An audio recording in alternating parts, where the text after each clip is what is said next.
आज विद्यार्थी सेनेचा वर्धापन दिन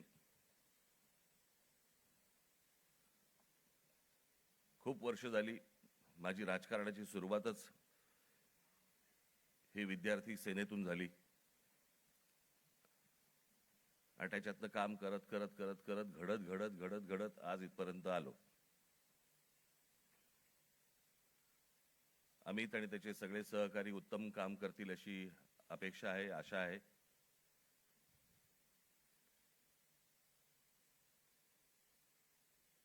आणि या सदस्य नोंदणीला देखील भरघोस प्रतिसाद मिळेल अशी मी अपेक्षा करतो.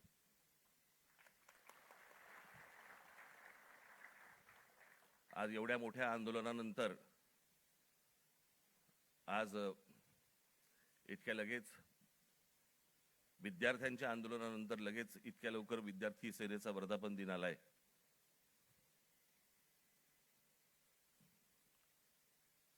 हे विद्यार्थ्यांचं आंदोलन का झालं, कशासाठी झालं हे आपण बोलूच.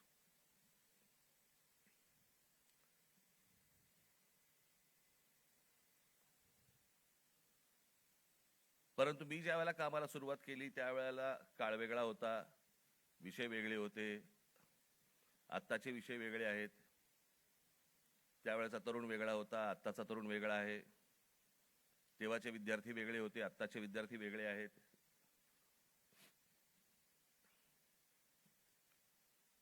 आम्ही जो काळ पाहिला तो टेलिग्राम पासून ते इंस्टाग्राम पर्यंत पाहिला.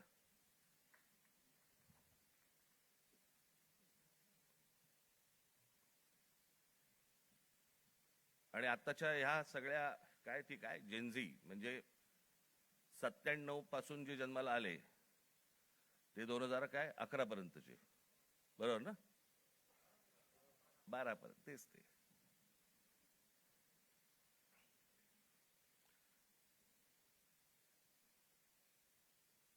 या मुलांचं म्हणणं काय, या मुलांना काय हवंय? आपण हे जेनझी करतोय. इंग्रजी बोलणारी फक्त जेनझी नसतात. माझी विद्यार्थी सेनेच्या सर्व सहकार्यांना माझी विनंती आहे, जेनझी 97 नंतर जन्माला आलेले 2011 पर्यंत 12 पर्यंतची मुलं ही महाराष्ट्राच्या ग्रामीण भागात पण आहेत.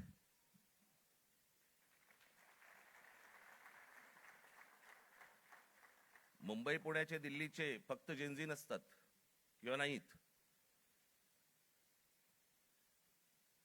या मुलांची अपेक्षा काय आहेत, आशा काय आहेत, यांना काय हवंय?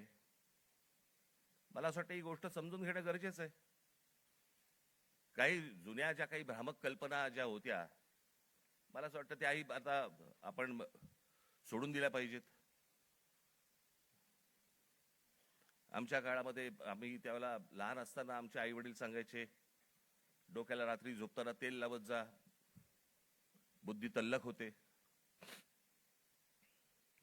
एका माणसाने आयुष्यभर केसाला तेल चोपडलं पण बुद्धी नाही आली.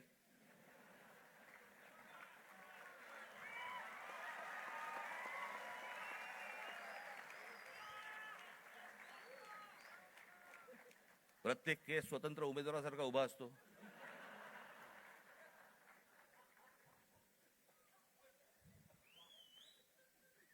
आणि हे म्हणे शिक्षण आणि तंत्रज्ञान मंत्री.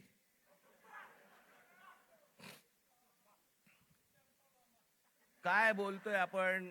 काय चाललंय? जग कुठे चाललंय? आपण काय बोलतो? आपण शिक्षण आणि तंत्रज्ञान त्याचा महाराष्ट्राचा मंत्री दगडावरच्या फुटप्रिंट्स, त्यांना फिंगरप्रिंट्स म्हणायच्या होत्या,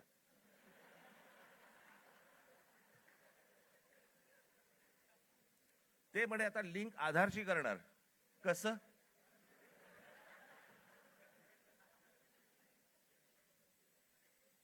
मला चंद्रकांत पाटलांच्या मेंदूवरचे मला फिंगरप्रिंट्स बघायचे आहेत.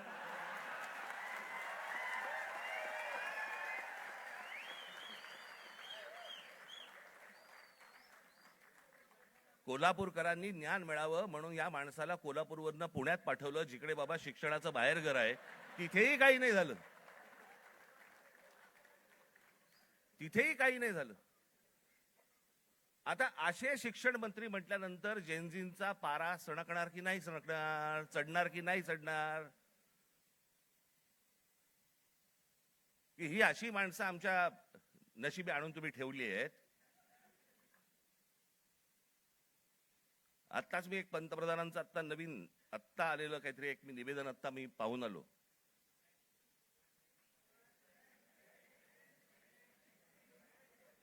ज्यात त्यांनी असं सांगितलेलं आहे की ज्या प्रकारचे व्हिडिओज आणि ज्या प्रकारची भाषा वापरली गेली ती अयोग्य आहे. मला मान्य आहे.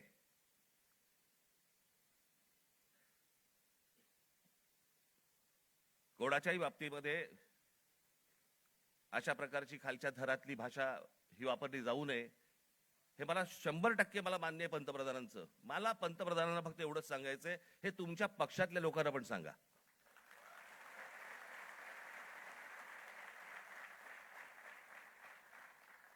महात्मा गांधींपासून जवाहरलाल नेहरूंपासून इंदिरा गांधींपासून आतापर्यंत सगळ्यांपर्यंत आमच्यापर्यंत ज्या प्रकारची तुमची ट्रोलची जी काही टीम प्रत्येक राज्यांमध्ये जी बसवलेली आहेत, लोक बसवलेली आहेत, ते कोणत्या भाषेमध्ये आणि कोणत्या गोष्टी करत असतात मी पाहत नाही.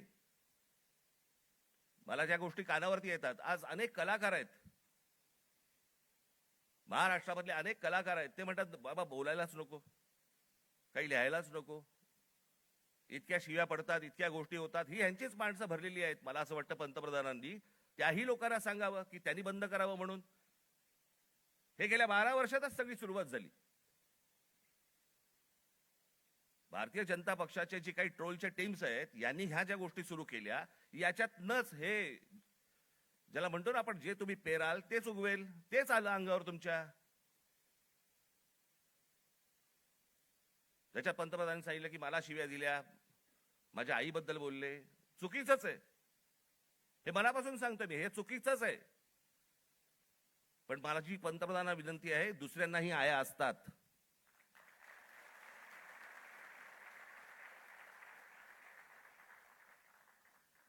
हे तुम्ही तुमच्या पक्षातल्या लोकांना देखील हे सांगितलं पाहिजे की तुम्ही मर्यादा पाळल्या पाहिजेत.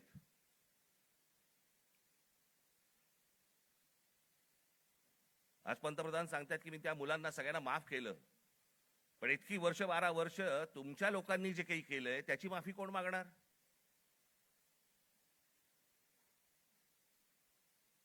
जे विद्यार्थी तरुण तिकडे जंतर मंतरला बसले होते, त्यांची डोकी फोडली, ज्यांना लाठ्या काठ्या मारल्या, त्याचे आदेश देणारे जे लोक होते ते कधी माफी मागणार?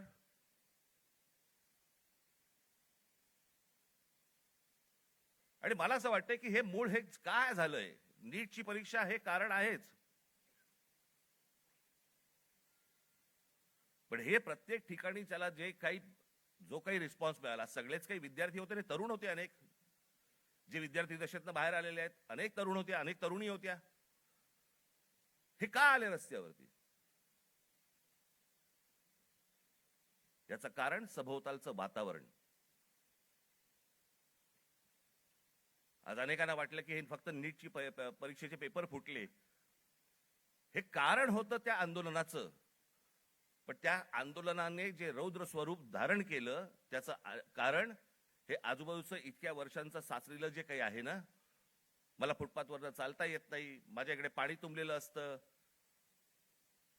आमच्याकडे बागा नाहीत, माझ्या लहान मुलांना खेळायला व्हायला मैदानं नाहीत, बाहेर कुठे घेऊन जायला जागा नाही, शिक्षण झालंय, नोकऱ्या मिळत नाहीयेत, सगळ्या कंपन्या खासगी लोकांना दिल्या जात आहेत, एकाच उद्योगपतीवरती मेहरबानी सुरू आहे, त्यालाच सगळी जंगलं दिली जात आहेत, त्यालाच सगळ्या जागा दिल्या जात आहेत. जेव्हा कधी बघावं तेव्हा या देशामध्ये फक्त निवडणुकाच सुरू आहेत, आमदार खासदार फोडले जात आहेत, 50-50, 100-100 कोटी. डिजिटल इंडिया, तुमच्याकडचे पैसे हे सगळे काय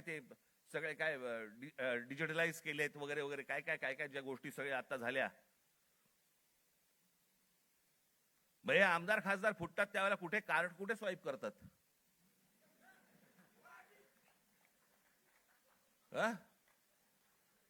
उलटा उलटा कार्ड स्वाईप.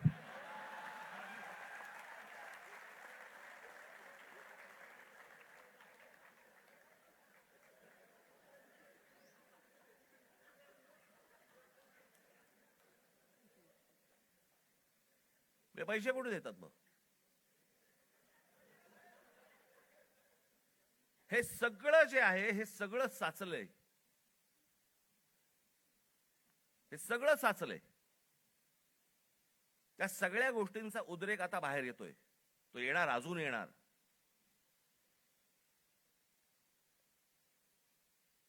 हा विषय कोणाला तरी सत्तेवरनं खाली खेचणं आणि कोणाला तरी सत्तेवरती आणणं हा एवढ्या पुरता मामूली विषय नाहीये. हा देशाचा विषय आहे.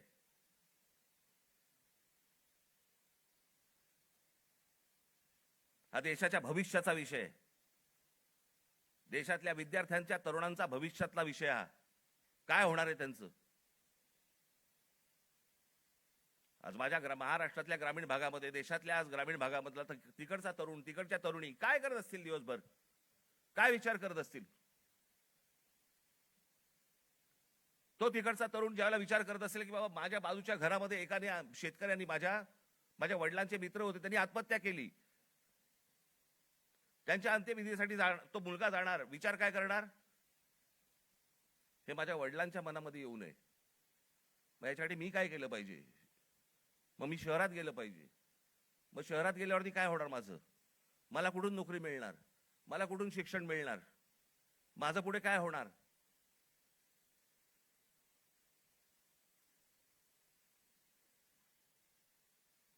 आज शहरांची परिस्थिती बघा. या सरकारने येऊन सांगितलं होतं आम्ही स्मार्ट सिटी करणार. कुठे आहेत त्या स्मार्ट सिटीज? आमच्याकडे रस्ते, पूल, जे काय ब्रिजेस जे काय बांधले जात आहेत, आपण त्याला विकास म्हणतोय. आपली शहरं ही राहण्यायोग्य आहेत का? इथपासून सगळी सुरुवात आहे ना. जर शहरातल्या लोकांना राहायला जर समजा त्रास होत असेल तर महाराष्ट्रातल्या, देशातल्या ग्रामीण भागामधनं जी लोक शहरामध्ये येत आहेत, कुठे राहणार आहेत? काय होणार या शहरांचं?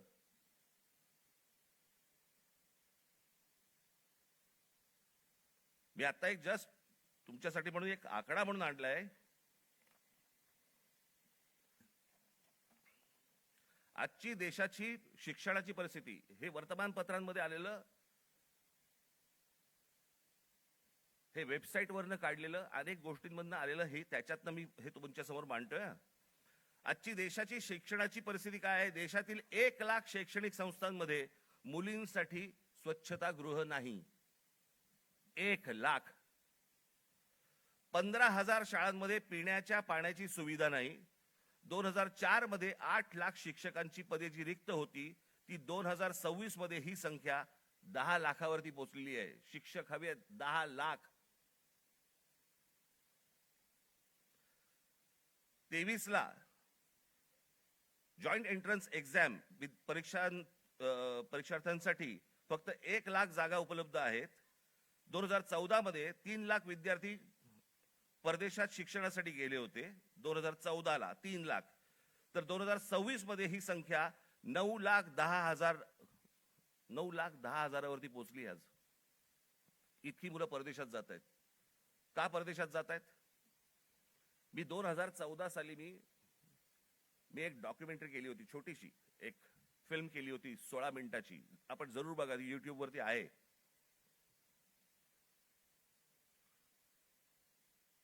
त्याच्यामध्ये मी म्हटलं होतं की शिक्षण इथे पण मिळू शकतं, नोकरी कदाचित इथेही मिळू शकते. ही मुलं परदेशात का जात आहेत? ही सगळी मुलं परदेशात जात आहेत याचं कारण सभोवतालचं वातावरण.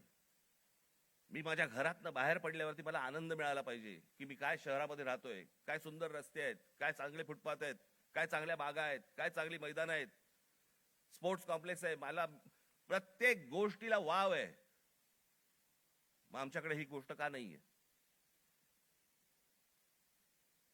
आज कित्येक चित्रकार, कित्येक खेळाडू आज आमच्या ग्रामीण भागामध्ये आहेत. वावच नाही. काय करायचं पुढे माहिती नाही, कोणाला भेटायचं कल्पना नाही. हे जे सगळं साचलंय ना, हे साचलेलं सगळं बाहेर येतंय. नीटचे पेपर फुटण्याचा राग आहेच, पण हे जे बाकीचं जे साचून ठेवलेलं आहे ना, त्याचं काय करणार आहात?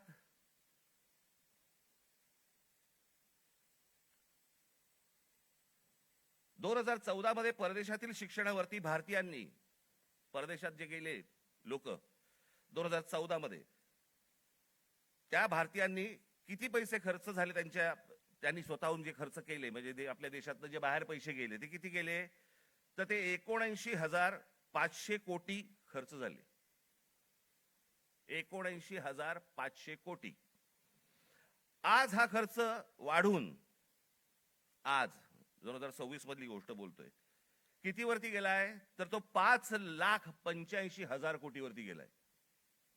म्हणजे 5,85,000 कोटी हे आपल्या देशातनं आपली मुलं बाहेर शिक्षणासाठी गेलेत, त्यांच्या आई वडिलांनी जो खर्च केलाय तो 5,85,000 कोटी आपल्याकडनं परदेशात गेलेले आहेत. हजारो उद्योगपती, हा आता लोकसभेमधला आकडा आहे, हजारो उद्योगपती आपला सगळा बोजा बिस्तारा गुंडाळून परदेशात निघून गेलेत.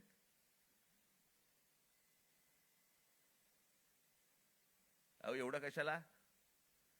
ज्यांनी मोदींवरती चित्रपट काढला होता, नरेंद्र मोदींवरती चित्रपट, आणि ज्याच्यामध्ये नरेंद्र मोदींची ज्यांनी भूमिका केली होती तो विवेक ओबेरॉय, तो दुबईमध्ये राहायला गेला. दुबईचा नागरिक आहे तो भारतात राहत नाही.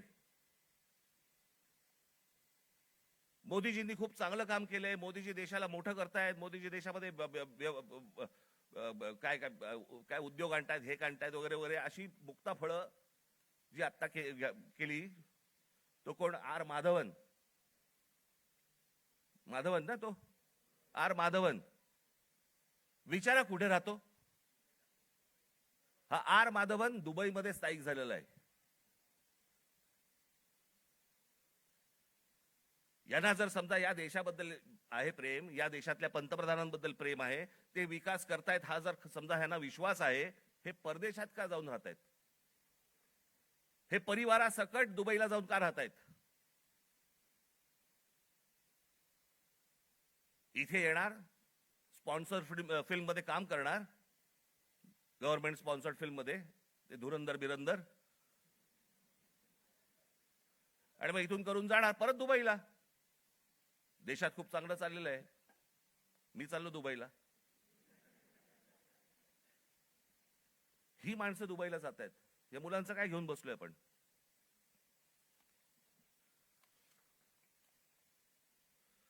दोन 2004 मध्ये काँग्रेस सरकार ज्या वेळेला होतं त्यावेळेला शिक्षणावरती खर्च किती होता? 3.2%. आज 2026 मध्ये तो किती आहे? 2.8%. म्हणजे शिक्षणावरती जेवढा खर्च व्हायला पाहिजे, अमेरिकेमध्ये जाऊन बघा, युरोपमध्ये जाऊन बघा, शिक्षणावरती काय प्रकारचा खर्च करतायत. आज त्या मुलांना, त्या विद्यार्थ्यांना, त्या मुलांना त्यांची स्वप्न, त्यांना काय म्हणायचंय, त्यांना काय सांगायचंय, त्या प्रत्येक गोष्टींसाठी, प्रत्येक स्वप्नांसाठी त्यांच्याकडे वाटा आहेत. आज पंतप्रधान सांगतायत, त्यांच्या निवेदनामध्ये बोललेत की ही विद्यार्थी हे सगळे जे आहेत हे चुकीच्या रस्त्यावरती भरकटलेले आहेत. चुकीच्या रस्त्यावरती. मी एक ओशोंचं एक वाक्य ऐकलं, मी वाचलं होतं ज्यावेळेला, मी त्यातलं एक वाक्य होतं ओशोंचं, फार छान वाक्य होतं. आणि त्याच्यामध्ये असं म्हणाले ते कि कौन कहता है कि इस देश का युवक गलत रास्ते पे भटक रहा है? रास्ता बनाने वालों ने ही अगर गलत रास्ता बनाया है तो युवकों को क्यों टोकते हो?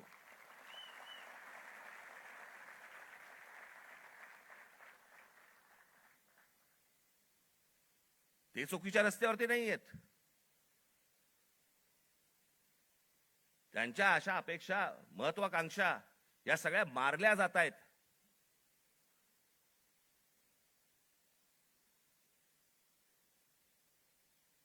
मोदींनी सांगितलं की आज मी म्हणे त्या सगळ्या ज्यांनी कोणी ट्रोल बिल केले त्यांना मी सगळ्यांना माफ करतो.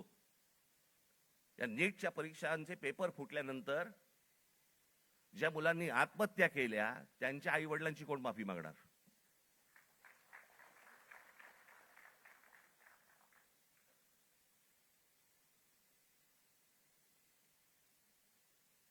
हा देश नीट समजून घेतला पाहिजे. विद्यार्थ्यांचं, तरुणांचं, तरुणींचं म्हणणं, मत हे आपण समजून घेतलं पाहिजे. आज तो विद्यार्थी ज्या वेळेला तो हवालदिल ज्या वेळेला होतो, त्या हवालदिलपणामध्ये तो जातो कुठे? मग देवाकडे प्रार्थना करायची, मला नोकरी लागू देत, मला काम मिळू देत, मला पैसे मिळू देत, नोकरी लागल्यावर माझं लग्न होऊ देत. त्याची स्वप्न असतात. मग तो विचार करतो की बाबा देवळात जाऊ, आपण देवासमोर नतमस्तक होऊ. त्याच्या लक्षात येतं, अरे त्या देवळातच चोऱ्या व्हायला लागल्यात.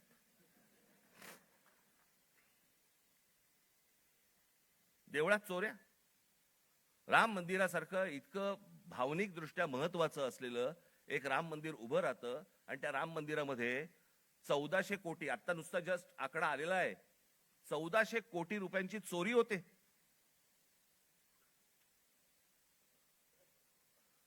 आणि याच्यावरनं सरकारमध्ये असलेले कोणीही त्याच्यावरती बोलायला तयार होत नाहीत. राम मंदिरावरती मतं मागताना बरोबर गेलात तुम्ही. मग ज्या वेळेला 1400 कोटी रुपयांची चोरी झाली, पंतप्रधान स्वतः एकटे गेले होते, सगळेजण बाजूला उभे होते. स्वतः एकट्याने जाऊन तिकडे जाऊन पूजा केली, प्रतिष्ठापना केली, सगळ्या गोष्टी केल्या. पंतप्रधानांनी याच्यावरती बोलायला नको राम मंदिराच्या चोरीबद्दल? का त्या अयोध्येमधनं एक खासदार निवडून नाही आला म्हणून आमचा संबंध तुटला, असं आहे?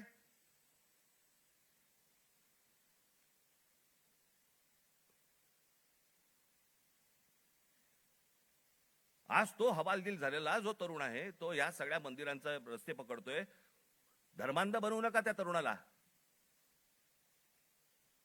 शिक्षणाच्या वाटेवरती लावा. नुसतं जय श्रीराम बोलून होणार काही नाहीये. आज अनेक गोरक्षक गाड्या पकडतायत, गायी पकडतायत, सगळ्या पकडतायत. आणि हेच आमचेच पंतप्रधान ऑस्ट्रेलियामध्ये जाऊन सांगतायत की बीफ एक्सपोर्ट मध्ये भारत हा 1 नंबरचा देश आहे. बीफ एक्सपोर्ट मध्ये ते कापल्याशिवाय होणार आहे का एक्सपोर्ट मध्ये आपण 1 नंबरचे? मग त्या गोरक्षकांचं काय करायचं? आपण करतोय काय? देश चाललाय कुठे? देश काय विचार करतोय? काय कशाचा कशाला ताळमेळ नाही. बस दिसली जमीन की दे अदानीला, दिसलं जंगल की दे अदानीला. आम्ही काही ह्या सगळ्या गोष्टींचे काय फक्त टीका करण्यासाठी हा विषय नाहीये. मला असं वाटतं ही गोष्ट परिस्थिती समजून घेणं गरजेचं आहे. या देशामध्ये काय सुरू आहे आणि काय घडतंय. मी आज अजून एक गोष्ट तुमच्या समोर आणणार आहे. माझे पत्रकार बांधव इथे आलेले असतील, तुम्ही विचार करा. आपण जातो, श्रद्धेने जातो, मंदिरात जातो, आपण काही दानपेटीमध्ये टाकतो, ज्याच्यावरती या देशाच्या सगळ्या मंदिरांमध्ये लाखो कोटी रुपये जमा होतात. काय होतात त्याचं, काय होतं काय नाही माहित नाही. त्याचे ट्रस्ट असतात, त्याचे ट्रस्टी असतात, सगळे. मग त्याच्यातनं आपल्याला कळतं चोऱ्या होत आहेत. आता हे प्रकरण घ्या. पत्र आहे प्रति माननीय श्री एकनाथ शिंदे साहेब, उपमुख्यमंत्री महाराष्ट्र राज्य. विषय सिद्धिविनायक मंदिर न्यास मधील दानपेटीची चोरीबाबत वरिष्ठ पातळीवरती चौकशी करण्याबाबत. जिथे आपण श्रद्धेने जातो, जिथे दानपेटीमध्ये आपल्याकडे भाविक जातात आणि पैसे टाकतात,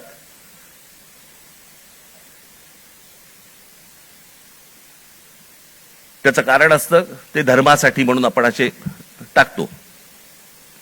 महोदय, आम्ही स्वाक्षरी करणारे सर्व सिद्धिविनायक न्यास मंदिर प्रभादेवी मुंबई येथील विश्वस्त आहोत. साहेब, आपण विश्वासाने आमची संबंधित ट्रस्टवरती सदस्य म्हणून नियुक्ती केली असून आपल्या विश्वासाला पात्र राहण्याचा आम्ही प्रामाणिकपणे प्रयत्न करत आहोत. भाषा पण बघा, मंदिर आहे का कंपनी येतेच कळत नाही मला. त्यामुळे मंदिरात गेल्या 1.5 वर्षाच्या कालावधीत विविध उपाययोजना राबविताना मंदिराची मिळकत 35% जादा वाढविण्यात आम्ही काही प्रमाणात यशस्वी झालो आहोत. मिळकत तुम्ही कसे यशस्वी झालात? असो, महोदय, विश्वस्तांच्या सतर्कतेमुळे मंदिरातल्या दानपेटीतून पैसे चोरणारे कर्मचारी पकडले गेलेले आहेत.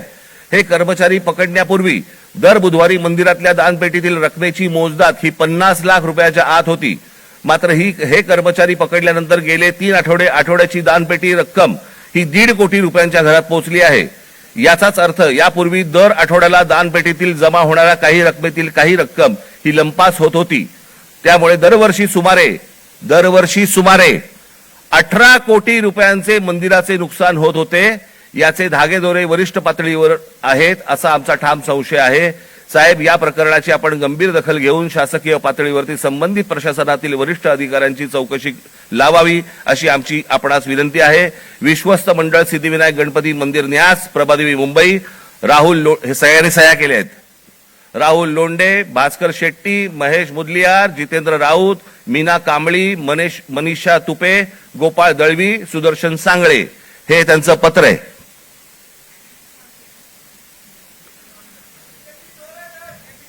हे सगळं म्हणजे 18 कोटी रुपये दर वर्षाचे सिद्धिविनायक मंदिरामधनं चोरी होतीये. आपण भाबडेपणाने, भाविकपणे आपण तिकडे जातोय, दानपेटीमध्ये आपण टाकतोय. हे असल्या चोऱ्या होत आहेत. ही माणसं सगळी मंदिरं लुटतायत. हाच तो तरुण, हेच ते विद्यार्थी परीक्षांच्या वेळेला नोकरीसाठी मंदिरामध्ये जातायत, पायऱ्या झिजवतायत, सांगतायत देवाला मला नोकरी मिळू देत, आणि त्याच मंदिरामध्ये चोऱ्या होत आहेत. तिकडचेच विश्वस्त चोऱ्या करतायत. तिकडचीच माणसं चोऱ्या करतायत. हा आमचा धर्म, ही आमची धर्माची मंदिरं. सरकारवरती विश्वास ठेवता येत नाही म्हणून मंदिरात जावं, तर मंदिरावरती विश्वास ठेवता येत नाही. ही जर समजा देशाची परिस्थिती असेल, होईल काय? रस्त्यावरतीच उद्रेक होईल.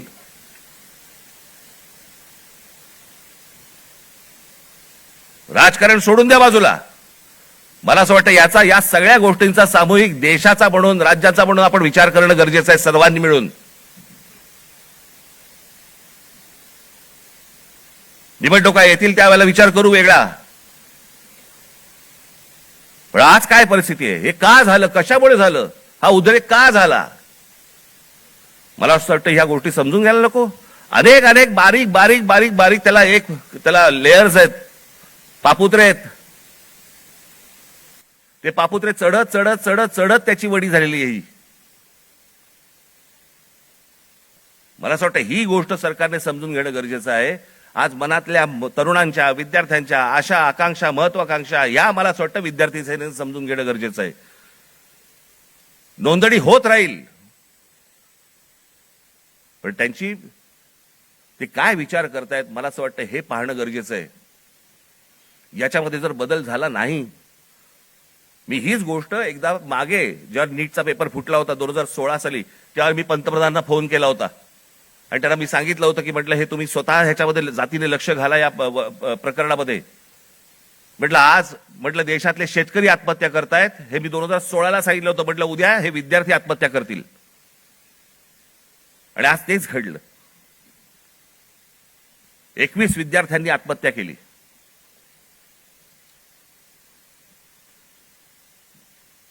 सदस्य नोंदणी ही तर कराच, पण मला असं वाटतं या शिक्षण क्षेत्रामध्ये आमूलाग्र बदल होणं गरजेचं आहे. त्याच्यासाठी विचारवंतांची गरज आहे. जे विचारवंत या देशामध्ये आहेत त्यांना बोलवणं गरजेचं आहे. त्यांची आणि या मुलांची सांगड घालून देणं गरजेचं आहे. यांची स्वप्न आणि त्या स्वप्नांना कसा आकार देता येईल याच्यासाठी म्हणून जे तज्ञ या देशामधले आहेत त्यांना बोलवणं गरजेचं आहे. त्या मुलांना समजून घेणं गरजेचं आहे. मला असं वाटतं एवढीच अपेक्षा माझी आज या दिवशी मी व्यक्त करतोय. आज या विद्यार्थी सेनेच्या मुलांनी, सर्वात तरुणींनी या महाराष्ट्रातल्या विद्यार्थ्यांची अपेक्षा, आशा, आकांक्षा या समजून घ्याव्यात आणि त्याला आकार देण्याचा मला असं वाटतं जास्तीत जास्त प्रयत्न करावा. भविष्यातल्या तुमच्या सगळ्या वाटचालीसाठी माझ्याकडनं मनपूर्वक तुम्हाला सर्वांना शुभेच्छा देतो आणि आपणा सर्वांची विरजा घेतो. धन्यवाद. जय हिंद, जय महाराष्ट्र.